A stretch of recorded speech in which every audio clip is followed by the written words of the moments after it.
Hello, magandang araw sa inyong muli. Ah, ito po muli sa inyong uncle. Ah, panoorin natin yung ginagawa niya para naglilinis siya ng kanal para mas maayos yung daloy ng tubig. At saka balak niya kasing mag-drain ng tubig doon sa isang pond na kinuhaan niya ng similya ng tilapia para sa delivery. Ngayon, para ma-drain niya ng maayos na maubos talaga yung tubig kasabay yung natitirang similya ng tilapia, kailangan niyang linisin yung kanal kasi masyado nang marumi.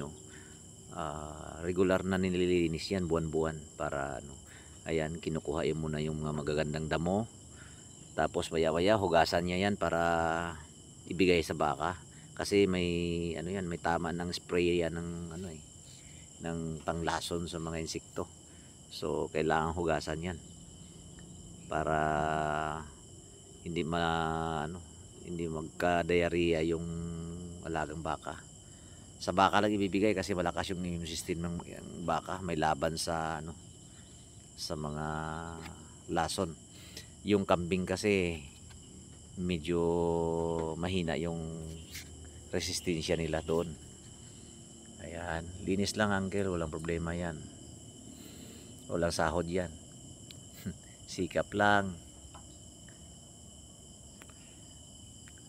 para maganda yung daloy ng tubig, walang harang na mga damo, kailangang linisin. Yung mga damo na yan may pakinabang, mapakinabangan yan ipakain sa mga halagang hayop.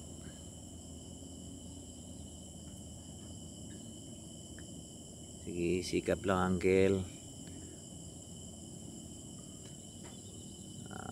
Ayan, malapad kasi yung hatchery natin. Siguro kulang-kulang 1 hektarya lang yon, pero malapad na yan para sa isang tao lang na nag-alaga ng fish pond. Tilapia fingerlings lang muna tayo ngayon.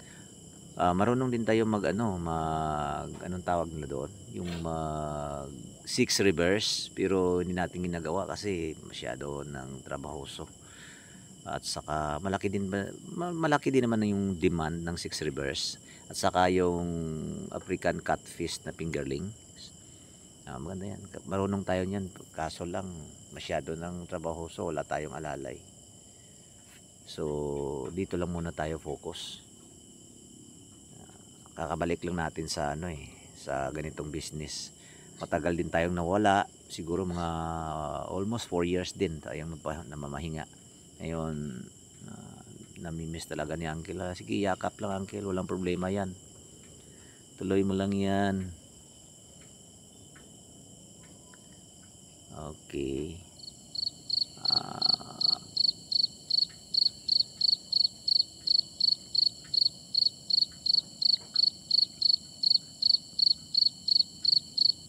Pagkatapos sige, nakalimutan ko na nung ginagawa niya dyan. Basta naglilinis lang. Pagkatapos niya yan, iakyat niya yung mga putik pataas sa gilid ng palayan para mabalik yung putik sa taas. Sige, update lang muna tayo ngayon para para sa daily natin na ginagawa. Sige, subaybayan lang natin at sabay-sabay natin tututukan kung paano tayo mag-angat dito sa business na to. Salamat nga pala sa mga nanonood sa mga videos natin. Thank you for watching. Please like and share, follow. Salamat, bye bye.